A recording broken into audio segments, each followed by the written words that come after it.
如果房咧就要收4個人嘅茶位，即係20蚊位，10蚊一位係嘛？又冇咩意思。咁啊係，走中間就好似，就算啲骨啊，佢都係嗰種軟骨嚟嘅。呢嚿都算硬嘅，睇上去。佢唔似話咧，我哋食蒸排骨嗰啲咧，就到呢個啦。明記黃金炒飯。嗱，我哋出去食炒飯，好少咧會見到會落蔬菜，瓜就水果，有啲芹菜，咁仲有馬蹄嘅呢個，嗱呢個馬蹄。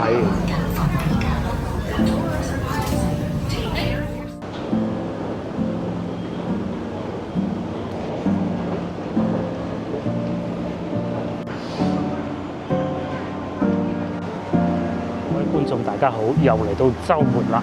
咁啊，今日咧就冇辦法邀請到個女嚟陪我哋出嚟食嘢。咁我而家所在位置係昌崗啊，昌崗地鐵站。咁昌崗地鐵站咧喺廣州海珠區嘅。咁啊有少少似咩咧？有少少似公園前地鐵站咁，佢係一個好大嘅換乘站嚟嘅，裏邊亦都係非常之大。喺呢度可以去得到好多地方，廣州南站啦，可以去得到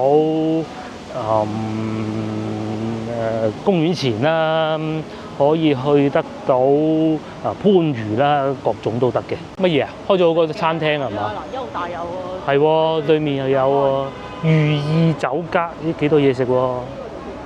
同埋仲有呢度又有新開嘅怡尚酒店，應該都幾好嘅噃。呢個都幾好喎，又有廣州酒家，又有荔園，又一間茶點軒添，多嘢食喎。酒家東山湖酒家呢度應該大家都比較熟悉，尤其香港嘅觀眾。麗柏廣場應該係叫做好老牌嘅，以前應該而家都有㗎嚇，有巴士翻落去香港嘅，超貴，537蚊啊今晚。就係呢一個怡尚酒店，但係好貴，500蚊啊！500蚊啊！500啊！呢個同嗰個咩天一差唔多。係啊，天一平啲，不過呢度新啲咯。天一啊舊啲。2號線仲要呢個大站嚟嘅，嗰度近公園前北京路多啲，呢度咧就轉乘咯。我哋就喺呢度食晚飯啦，360度高空城景餐廳。海珠地標荔園酒家，我哋食晚飯咧就喺呢度，哇49樓，我都未試過喺咁高食晚飯嘅。酒店就喺我哋食晚飯嗰度嘅樓下嘅。哦，嗱咁樣嘅。如果2個人咧就要坐大廳，如果房咧就要收4個人嘅茶位，即係20蚊位，10蚊一位係嘛？又冇咩意思。咁啊係，走中間就好似，咁啊同大家睇過啦。我哋嘅計劃係咁嘅。嗱，先頭部長咧就講過啦。佢話窗邊位要 book， 呢個係第一個。第二咧就係一定要坐4個人，即係最低消費要4個人嘅茶位錢。咁我哋咧就計劃下一次叫埋個女嚟，咁啊3個人，咁啊俾4個人茶位錢都冇乜所謂嘅。咪或者飲茶咯，最快可能聽日朝早都唔出奇㗎。嗰啲聽日朝早再講嚇。我哋而家咧就咁樣嘅。其實最初咧，我哋就想去明記嘅明記海鮮酒家食晚飯嘅咧，就喺前邊嘅啫。咁喺前邊呢度咧，仲有個大商場啦，以及係新興家魚嘅都有咯，有2間。咁頭點解我哋會嚟呢度咧？就係老婆坐地鐵嘅時候咧，偷聽到隔離嗰幾個阿姨，咁啊個老婆咧又聽到荔枝個荔園。咁啊，不如試下啦咁。同埋我哋都睇過啲餸菜嘅價格合理啦。咁啊，當然係你冇辦法同嗰啲我哋琴晚去西華路嗰啲比啊，唔係咁嘅，肯定係冇可能話28蚊一碟菜咁，就唔係，起碼都3字頭最平嗰啲咁咯。食個環境啊！係食個環境啦。咁既然係食個環境啦，我哋梗係想揾翻即係坐窗邊位啊嘛，係嘛？因為好多窗邊位嘅其實。好多窗邊位訂滿晒，咁啊冇辦法啦嚇。大家翻到嚟呢度啊，睇下對面好多餐廳啊，有大家樂啦，又一間茶點軒啦，煲仔飯啦，呢度又有湘菜啦，多嘢食啊！其實都好嘅嗱，如果住嗰個酒店雖然貴啲啫，貴呢樣嘢每個人嘅標準都唔同噶嘛。前邊又有吉之島 lift 好急咩？逢係呢啲咁高又快嘅 lift 都。以前我喺中華廣場52樓啊，定51我唔記得，51啦，51樓翻工，日日就係咁上落落，哇，好精彩！講翻啱先嗰個酒店，我哋偷睇到有一樣唔好，佢收得咁貴嚇，就係咧係人都可以嘟到個卡嘅。譬如先頭咁，其實佢打開咗個 lift 門咧，我可以走去嗰啲房嗰度嘅。咁有呢個唔好，因為佢4層都係酒店喎，有時保安可能冇睇得咁密噶嘛。咁係人都去得到。如果咧有嗰啲酒店，譬如好似我哋去福田嗰啲比較貴啊，400-500蚊嗰啲酒店咧，嘟卡咁就方便啊嘛，咁啊安全啊嘛，佢就冇嘅。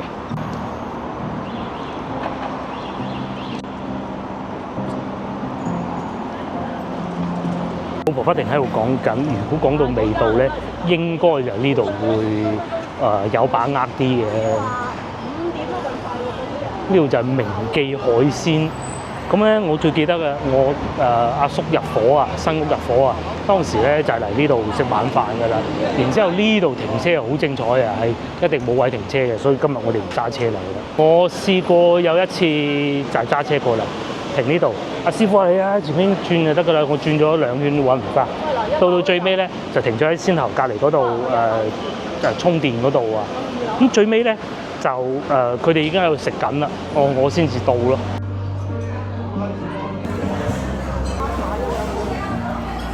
都係唔好周圍走啦，先頭嗰度雖好，但係咧冇位。我哋亦都諗過去下啲夜市，但係咧太熱啦，都係唔好。好彩今日晏晝落咗少少雨啊，還好。如果唔係咧，就匿喺屋企唔出嚟㗎啦嚇。好明顯呢度咧就比先頭嗰度係要平啲，但係咧就即係家常菜啲咯，風景梗係冇咁好㗎啦。啊呢個豆腐，然之後啲炒魷魚哇78蚊，貴啲喎。咁然之後仲有沙蟲108都貴啲喎，仲有生蠔10蚊一隻，可以接受。明記點樣嚟食海鮮嘅咧？半打起18蚊一隻，呢啲食完尿酸一定高。同埋哇呢個得意啊，咁樣整螺絲蝦，可惜係時價，應該都唔會平。係德國鹹豬手，但係佢嘅做法唔係原隻炸，佢係切咗片嘅。下邊就係撈起豬肚絲58，鹹豬手68，合理啦。同埋黑叉燒排骨都係50幾蚊，仲有燒鵝68，水大腸68，有撈起雞，哇整到一隻鳳凰咁喎，188，但要預訂。冬瓜盅68，呢天氣冬瓜盅咪好啦。咁啊，大多數咧都係一啲宴客嘅菜式喎。呢個幾好啊，龍利魚柳唔得，呢啲冇骨嘅魚嚟嘅。呢個係木魚花生焗，又係龍利魚柳唔得。再嚟就係一啲家常小菜，銀魚臘肉蒸韭黃，呢個好有創意喎。又或者呢個榨菜蒸西藏牦牛肉啊，65蚊，好似貴啲喎。邊就係啲榨菜式啊，應該可能會叫一份㗎嚇，好多㗎，又係炸茄卷炸雞腿丁，係咪好有創意？煎釀鯪魚頭，哇！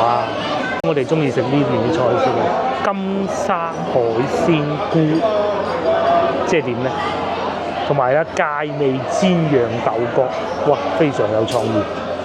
又唔係嗰啲咧，睇個名你就知道咩味嗰種。或者呢邊黃金萬兩，好意頭啊，入伙酒啱啊。呢個係葱香鮮椒雞塊，哇，好有創意啊！呢度啲菜式。只可惜個餐牌就難揭啲啦，煎釀鯪魚筒又有喎，菊花心炒牛柳，哇！花生苗就聽過，菊花心第一次聽，46蚊。梅山蝦醬青豆蒸豬頸肉，豬頸肉唔啱我。嗱，呢個牛仔柳爆炒海鮮菇，海鮮菇呢個唔係花生苗，手撕豆角炒牛柳。手撕豆角咁得意，豆角唔係都係手撕嘅咩？佢可能一條條搣開咗，然之後將嗰啲豆分離咗出嚟㗎，我估。同埋仲有滑蛋菌菇炒銀，呢個好喎。雞中菌蘆薈炒蝦球有創意，哇！好有創意啊！你啲菜式。野生辣菜汁魚湯，嗱，開瓶美食啊！呢、個應該係海味蒜蓉蒸秋葵，呢啲時候可能未必有秋葵。仲有羅定特產就係羅定魚腐啦，48蚊。羅定魚腐係非常之出名嘅。黃豆芽韭菜花炒鹹肉46蚊，都有創意。涼瓜刺身42蚊，哇！咁啊，但係呢個餐牌真係難揭啲嘅。呢個仲有沙拉芥末，即係沙律芥末啦，滑沙皮啦，撈蝦，又或者金絲芥味墨魚丸25蚊6粒，呢個可以試下喎。6粒咁咪一人2粒咪得啦嚇。少少唔同啊，仲有個大餐牌啦，老婆睇過啦。大同小異就唔慢慢讀啦嚇。牛仔粒係嘛？好啊，好啊，好啊。圖片多啲喎，爽花鱔78，蒜香骨就不必啦。乳鴿33，呢個係獅頭鵝，又或者呢個係燒鵝嚟嘅。銀雞係嘛？78，一品雞65。咁啲菜式似乎呢邊會選擇多啲，同埋傳統啲嘅粵菜咯。到6點餐廳咧已經滿座，咁當然啦，佢哋都係有2樓嘅，但係2樓咧就冇咁光猛咯。先頭我哋咧睇咗一下，原來咧中秋節仲有1個月多啲就到，咁所以各大餐廳都開始賣月餅。上次我哋去到江門飲早茶嘅時候已經見到㗎啦，我當時仲諗咁快有咧，原來都好快嘅嚇。128蚊一盒金華火腿5仁月。金裝蛋黃薑汁白蓮肉118蚊一盒，都唔平喎。集我哋咪講過咧，喺西華路嗰個餐廳啊，佢哋係好傳統㗎，唔會用電腦嚟落單。嗱，好似啲新派嘅酒樓咧，其實都唔算新派嘅，係正常嘅，都係用電腦嚟落單嘅。一集咧，我哋去食嘢嘅時候，味道係真好，價錢係真平，但就等得耐咗啲，點解咧？佢哋係手寫落單，又或者有個可能咧，我哋要咗嗰個蜆肉啊，係當時冇蜆肉，呢個亦都係其中一個原因。但係咧，手寫落單就真嘅。而且佢仲要係咁嘅喎，佢係叫服務員落單，佢唔係叫部長落單。我講琴日嗰度就冇呢一張，嗱有呢張咧，幾點鐘落咗單，一目了然，就唔會話叫阿經理嚟，喂咁耐都未到嘅，經理話你睇下你幾點鐘落單啦，你等咗5分鐘啊，話冇得食，咁啊唔得噶嘛，係咪先？好清晰嘅，但係琴日嗰度就唔係，就好傳統嘅，就好傳統，同埋態度都好好嘅，好開心嘅嗰啲阿姨。第一個送上嚟嘅就係呢個，得意喎！老婆咧就話點解會食咧？就係因為而家啲哈密瓜靚，開始食得啦。咁咪一路食到8月15都好好嘅。好多功夫㗎呢啲。係嗱，你首先你要挖出嚟啦，切啲粒啦，要喺呢個哈密瓜，起碼仲有半個哈密瓜啦呢度用咗，係嘛？有啲腰果咧，佢仲要係呢種，我最中意呢種啊！佢走過啲糖漿上去，呢啲絕對唔係事前做好噶，一定係現場仲有師傅咧，要攞個鑊咧，開咗啲糖，掟啲腰果落去，跟住咧炒到咁咧，咁上下咧就擺喺度，跟住撒芝麻咁樣撈先得㗎。估唔到呢個係第一道咩？第一道咧，結婚嗰陣咧，食到呢個就最靚。通常我哋去飲宴啊，結婚咧食嗰啲炒丁咧都冇呢個咁好嘅。哈密瓜走過油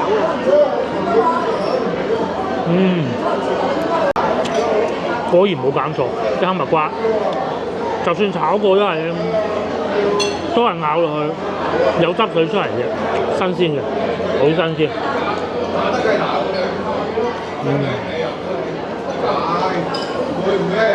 哈密瓜就水果，有啲芹菜，咁仲有馬蹄嘅呢個，嗱呢個馬蹄嘅，仲有啲肉，呢係瘦肉切粒。咪樣樣有啲咁樣，哦，仲有蝦喎，係喎，肯定有啦，你炒丁。係炒丁一定要落啲嘅，有啲紅蘿蔔粒，咩都齊啊！馬蹄食到。第二個送上嚟嘅就係呢個叫做蒜香骨53蚊，呢個係份量夠多啊！嚟仲有幾片呢個炸饅頭添。以前咧啱啱開始即係國內條件稍為好啲啦，咁啊我哋廣東人最中意食㗎啦，最多變化咧就餐台啊，最多食嘅咩咧？我哋出去食飯同啲阿叔父輩啊，就係記得最多咧就係饅頭啊，作為一個主食啊，炸饅頭有啲煉奶去點嘅，而家係少咗用呢一種做法。啲蝦仁又夠爽口彈，而且爽口到咧啲蝦仁啊，有一秒鐘我懷疑過佢會唔會係現剝，應該就唔會嘅。不過都唔出奇喎，佢呢度做海鮮喎。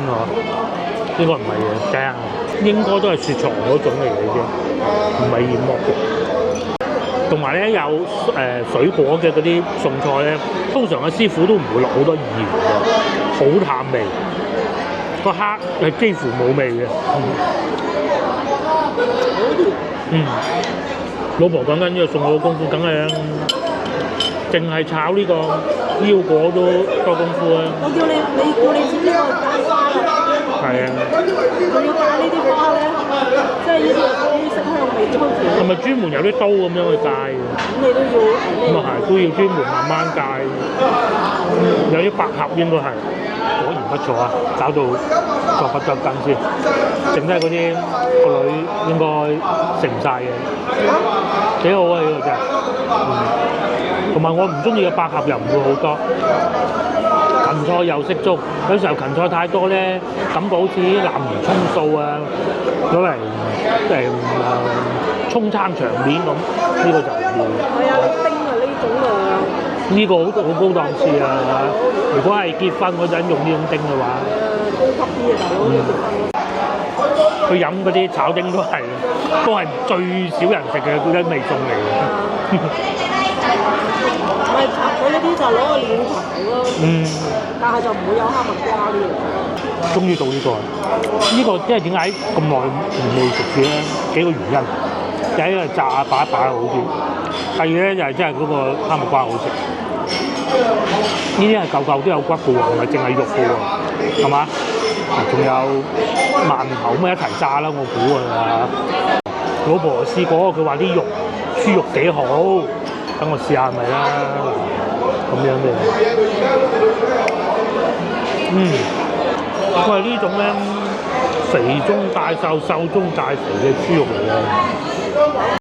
有時候我哋食蒜香骨咧，好怕佢咧嗰啲炸到好乾啊！其實食好多炸嘅嘢都係怕咁嘅。佢呢個應該係好慢火撈完，即係醃完之後咧，一掟落去咁就過佢，或者咧擺喺個罩嗰度、罩呢嗰度啊，將啲油筆落去咁啊！我估係呢兩種啦嚇，以我水平係估到咁多啊。不過咧，估得啱唔啱唔緊要，重要係好食。食起身又有蒜香嘅味道，又有炸過嗰啲開心嘅感覺，又食到少少嘅嗰啲甜味啊，同埋豬肉嘅肉味都係有嘅。好有可能咧，佢唔係用雪藏骨嚟做，佢用鮮肉嚟做嘅。因為食到啲肥肉呢部分就知啊，我係一個好討厭食肥肉嘅。佢啲份量好似擺酒咁樣。好似呢啲咁咧，都係好肥，我唔夠膽，但係其實係好食嘅。我仲要淋到咁鬼大條。排骨咧，就算啲骨啊，佢都係嗰種軟骨嚟嘅。呢嚿都算硬嘅，睇上去。佢唔似話咧，我哋食蒸排骨嗰啲咧，去飲茶嗰啲硬骨啊，大多數都係好似後邊白色呢一種軟骨嘅，有骨嘅排骨先至好食咁樣，先至稱得上為排骨噶嘛，唔會過於油膩。幾好，真係都係要嚟翻呢啲老牌粵菜飯店先得，其實做咗咁多年，應該咧，我先頭講咧，咪有個長輩入伙，係我七叔啊，嗰間屋咧已經係入完伙賣咗啦，係啦，係啦，嗰陣係2000年左右啦，大概買啊，我哋就好似係嚟過呢度食㗎啦。大概係咁上下嗰個時候啦。咁然之後咧到咗嚟海珠區嘅時候咧，就而家就第2次嚟明記呢度食咩啊？我話好多人叫呢個哈密瓜，呢叫好啲。同埋咧，轉頭咧，我哋坐喺度嘅時候咧，因為後邊就入門口嘅，啲人唔喺嗰度入嚟咧，個個都望下個哈密瓜，可能唔知係咪咁樣睇過咧，就點唔出奇㗎嚇。因為我哋都係咁做嘅啫嘛。我哋都係睇下隔離阿姨叫咩餸咁啊叫咁啊，都係咁樣。最後就到呢個啦。明記黃金炒飯嗱，我哋出去食炒飯好少咧，會見到會落蔬菜嘅，都係落菜心粒嘅嚇，一啲比較大嘅飯碟。第二，老婆試過啊，我啊梗係未食啦。呢種米咧係好軟熟嗰種嘅，曾經試過一次去飲宴就試過，就係一種好軟熟，唔似話我哋平時炒飯嗰啲好硬嗰啲絲苗米，但係咧食落咧又唔會話好腍、好黏口嗰種感覺啦。佢有啲蛋絲因為有啲蛋絲喺度，有啲呢啲日式料理上邊嗰啲粒粒啦，有火腿粒啦，同埋好難得咧，佢炒飯啊，好多粒咧都係有金黃色嘅，雖然未算得上話金雙銀啊，但係咧好多都係你睇，粒粒都係有黃色嘅，都要好講究嘅。哇！真係食晒，所以食起身嘅香味又係有唔同嘅，係啊，更有蛋香味嘅。同埋阿師傅落菜咧係好大膽嘅，因為菜係會出水嘅，而且咧啲菜咧唔係淨係菜軟嗰度啊、框嗰度啊，係有菜葉嘅啊，雖然唔多，但係有咯。呢種做法好大膽，通常都係落葱嘅啫嘛，用啲葱白啊咁樣炒㗎嘛。亦都有蝦仁，但係咧唔黑我憎，不過咧就真係冇乜蝦仁嘅味道。呢個炒飯裏邊，我覺得落啲咁多瘦肉可能會更好，因為啲火腿咧其實冇乜鮮味嘅。值得讚嘅就係佢嗰個飯咧係金黃色嘅，呢個係其他地方冇咁容易揾到。不單如此，仲有價格係32蚊嘅嘢嚇，呢埋單154蚊，咁啊都係3人份量㗎啦。茶位就2位咯，咁啊幾好食，而且呢個富貴船係非常之好。話咧，如果你去一個餐廳啊，即係喺大灣區啊，佢門口停滿粵 A 嘅車咧，就衰極都有限。咁如果停住粵 A 同埋粵 E 嘅車咧，粵 E 即係南海、順德、番禺嗰啲咧，就應該都唔會差得去邊，大膽去食。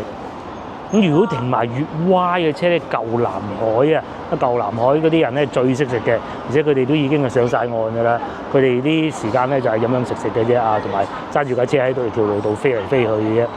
嗰啲人咧個個都係食家。於呢度咧就大多數都係停滿粵 A，咁啊南海嘅就應該會少啲嚟呢度食嘅。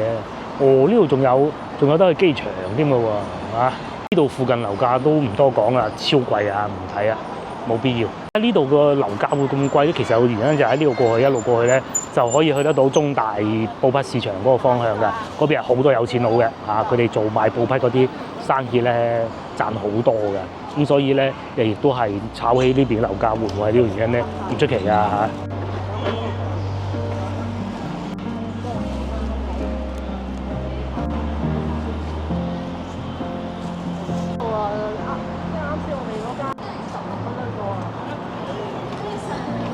唔使去夜市啦，呢度都有夜市啦，唔同嘅，嗰啲就呢食嘢嘅，食平嘢嘅。呢度係俾人坐下啫，前面仲有咩啊？我唱粵曲啊，哇，好靚喎，着得嗰個演員，去睇下啦。看相機，看前面。這是園林學分禮物咯。你們真棒，給你們點個讚。沒關係啊，敢上台就係呢個7席嘅，來，有沒有想要上台？仲可以免費領雞蛋一盒喎，6粒，係啊，仲有免費領雞蛋。你有冇快啲換手機？有冇想要？免費上粵劇，有帝女花啦、彩雲追月啦。7月7日長生店，跟住落台就可以生活天地嘅公眾號啊，去到我哋嘅嗰個地方就可以去領取我哋嘅雞蛋。係咁嘅，佢呢係一個商場做嘅活動嚟嘅，就唔係其他咩奶茶店啊、銀行啊兩位專業嘅老師留個合咁都好啊，搞下呢啲活動。同時都預告一下我哋附近咧應該係海珠區啊嚇，除咗琶洲啦，琶洲就係新嘅，比較舊老派啊，舊派啊，傳統啊，多寫字樓嘅地方啊，一個達標國際幾高。對面呢幾棟樓上邊咧都有寫字樓，因為我一個舊同事咧，佢喺個律師樓做嘅，咁啊都係喺呢度附近㗎啦嚇。然之後隔離有柏麗酒店，一嚟又仲有薩莉亞啦，點都得啦，同埋我哋先頭上去呢間麗苑，對面好多。先頭我哋坐電梯嘅時候咧，同 lift 嘅幾個叔叔阿姨喺度傾話，如果冇位點辦咧，係唔需要擔心嘅。對面有東山湖酒家啦，對面又一間茶點軒啦，甚至乎大家樂都有啲。優大行前少少柏麗嗰度。寓意酒家又有，呢度多嘢食嘅。呢度仲有武林廚神，又係我哋飲茶食飯嘅好去處。今日咧，我睇新聞先知，原來武林廚神咧，同埋一間叫精功夫，普通話讀係叫真功夫啊嚇。原來咧其實係同一個老闆，同一個集團。對面仲有咖啡店啦，信和廣場。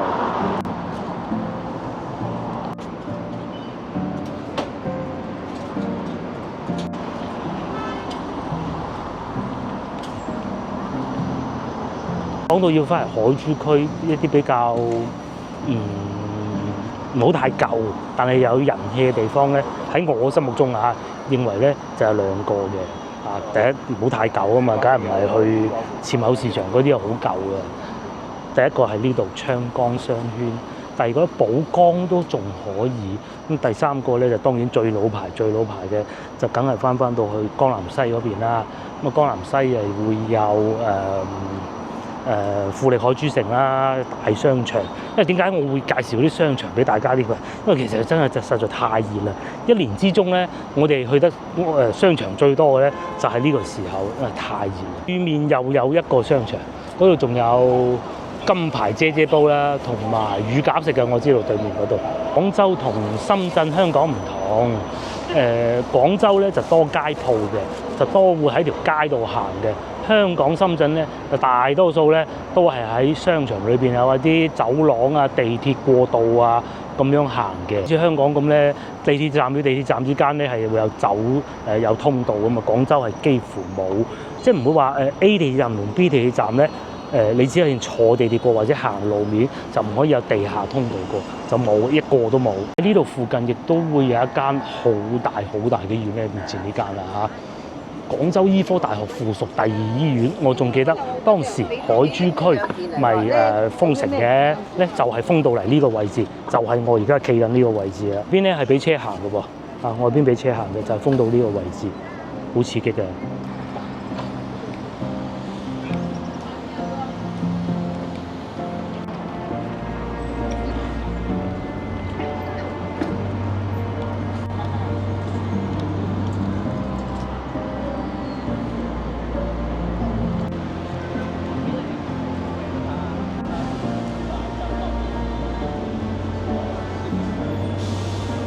我哋過咗嚟馬路對面呢度，見到菌甲宴啊！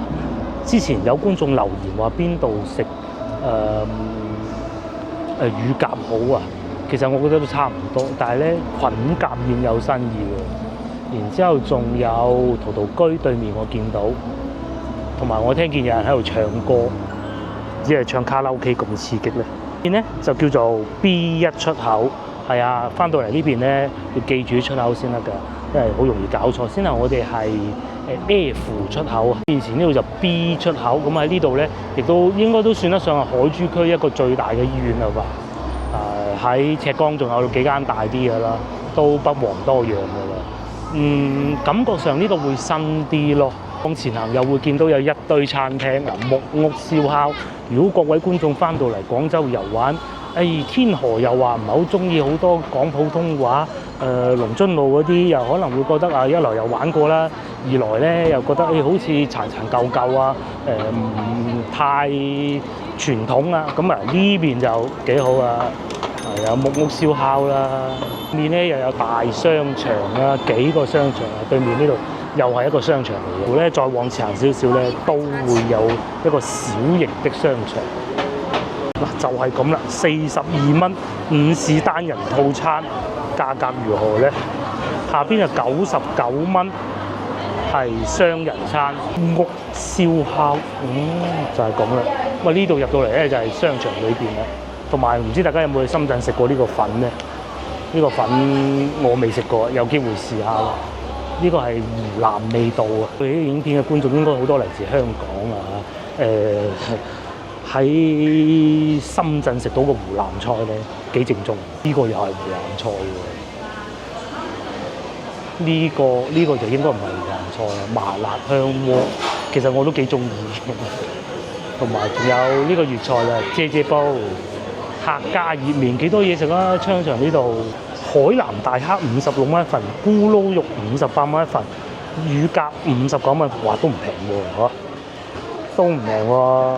因為呢度近美術學院嘅原因啊，特別有藝術氣息嘅，連啲商場都係嘅。幾多呢啲素描，又或者仲有美甲㗎啦，美甲嘅鋪頭喎。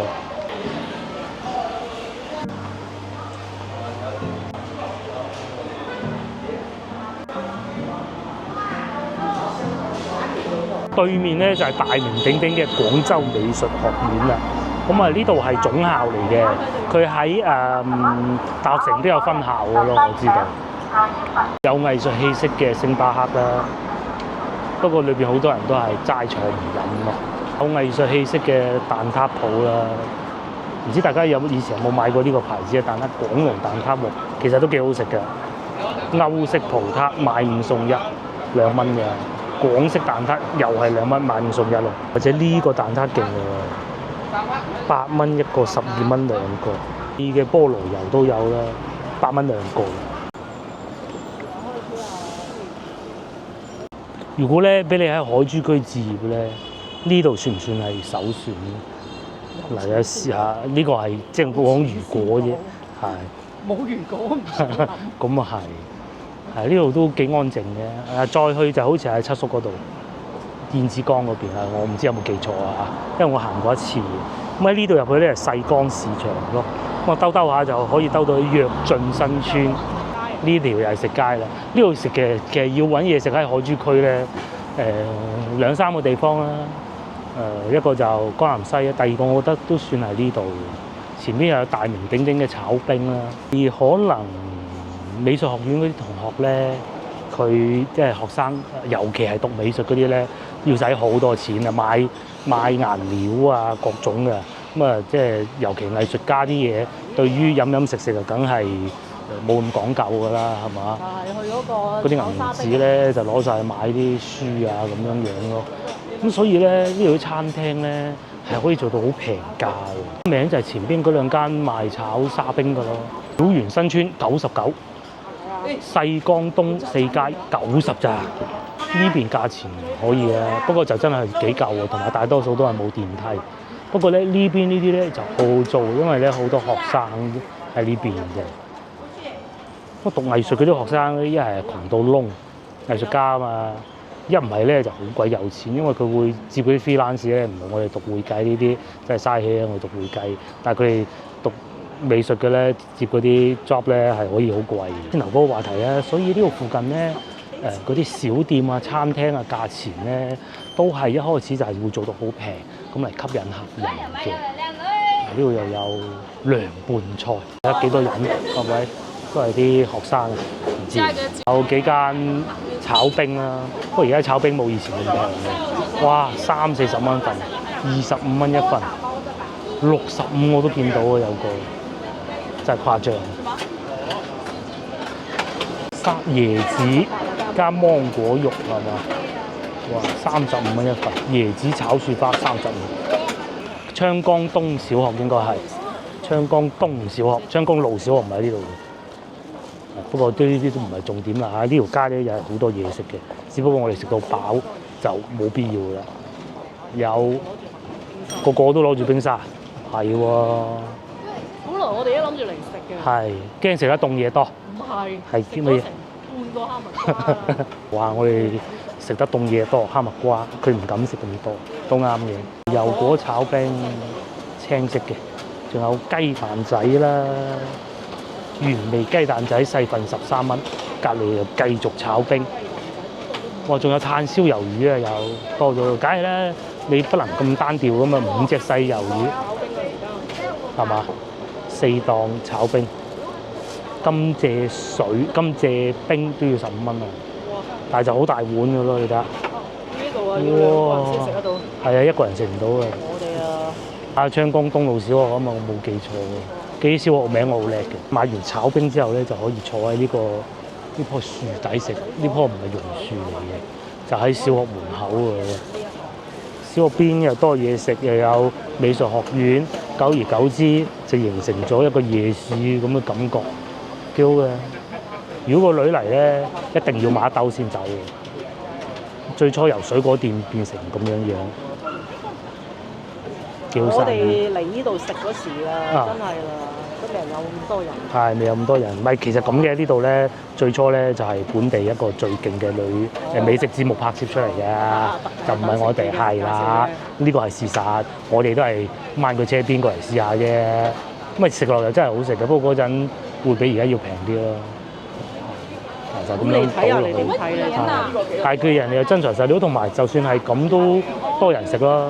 尤其今日咁熱，哇！你睇幾開心食得。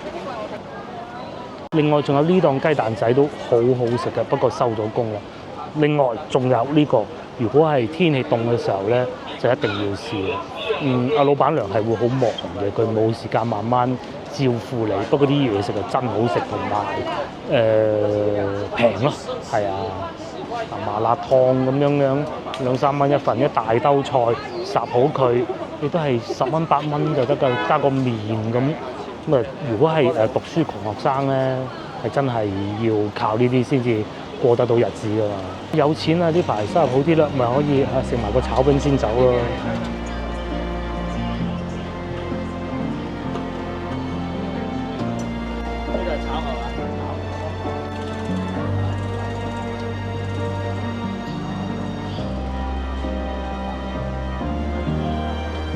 中意食牛雜咧，又唔係嗰啲好濃味嘅咧。我推薦大家嚟呢度試下，我哋食過，而且咧佢唔係淨係牛雜好食嘅，糯米飯又好啦，豬紅湯又好啦，甚至乎仲有粽都唔錯㗎呢度。嗱，豬紅湯啊咁。有學生喺度食就知啦，幾熱情。阿姨咧一日做到踢晒腳嘅，夜啲嚟好啊！如果我哋先頭唔係食到咁飽，依家就應該食得好多個啦。仲有芝麻糊係啊，芝麻糊、杏仁糊都好好嘅，芝麻糊都好好。一籠糯米飯出嚟啦，而家幾錢啊？都唔係好貴啊，8蚊、10蚊、16蚊。粽咯，好多選擇，最平4蚊，6蚊半，幾好啊！即係你就想話有空調嘅？係有冷氣喺呢度就冇嘅嚇，即係熱啲啦。留翻到冬天先嚟食會好啲咯。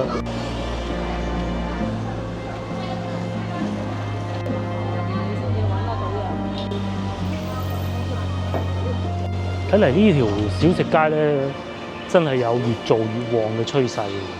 呢度又開一間新嘅潮汕牛肉果條，對面嗰間好似唔係新開嘅湯粉世家，應該食潮汕粉嚟嘅。嗰度有超市添，係嘛？係啊，呢度仲可以入去西江市場嘅，入去望下啦。應該收晒工噶啦。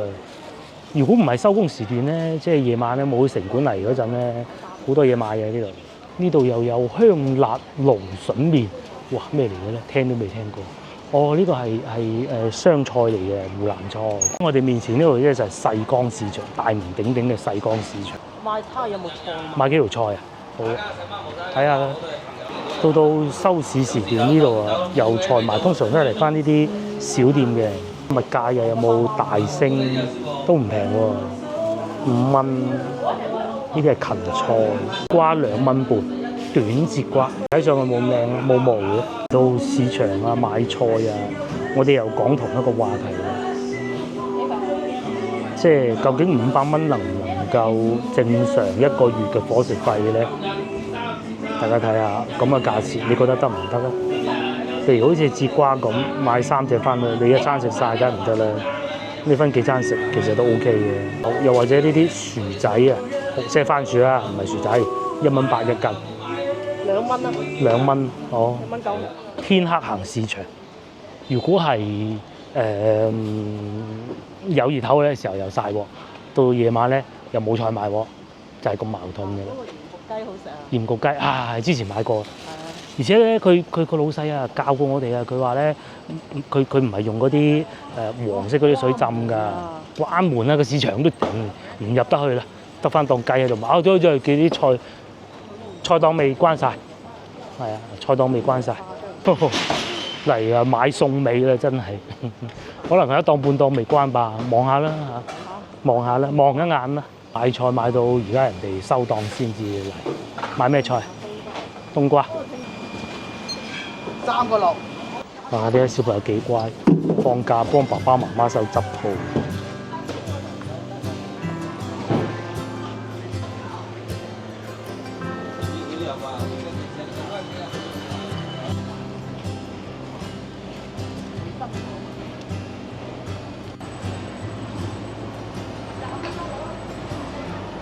多斤又少。好，多謝。攞咗嘢要襯俾人哋。好。收市價20蚊，買到又買到呢個平嘅手撕雞，成盒滿啦，20蚊。黑泥市場咧，咪執平嘢咯，係咪先？咁咪咁樣慳出嚟嘅啦，係嘛？平時賣28蚊，收市價20，老闆娘仲要搭多嘢，薑葱豉油係嘛？沙薑豉油，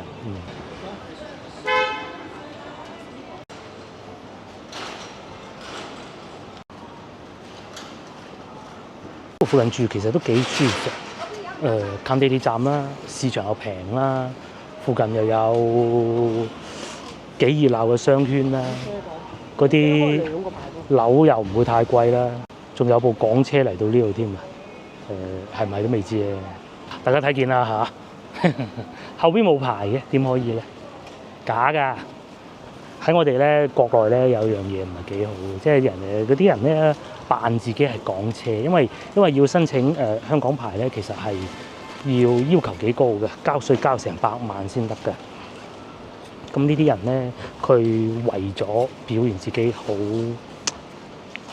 有錢啊，咁諸如此類嘅，咁啊買個假牌，咁啊貼上去，見過好多㗎啦。遠睇有啲仲睇唔出，近睇咧直頭見到嗰啲大力膠啊，即係嗰啲封箱膠啊，嗰啲字啊，喺我哋屋企附近有一部別克啊，即係上海通用出嘅別克就係啦。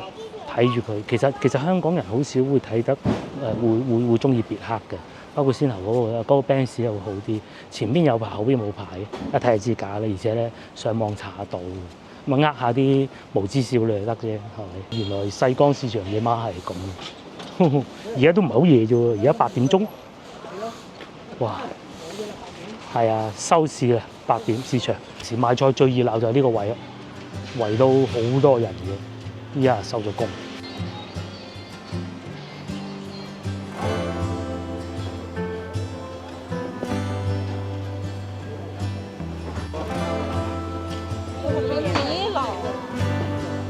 嗱好啦，今集影片到呢度結束先。嗰個達標國際我哋下次再去啊，好快嘅啫，可能下星期就去㗎啦。拜拜，share我影片俾你朋友，同埋幫我點個 like。拜拜。收市平賣價，呢個就係先頭買嗰盒手撕雞，半隻嚟啦，有半隻喎。梗係有啦，咁舉一下，得唔得？梗係得啦。 20蚊啫喎。20蚊你想點？我老闆娘話唔係收市價28嘅，可以啦。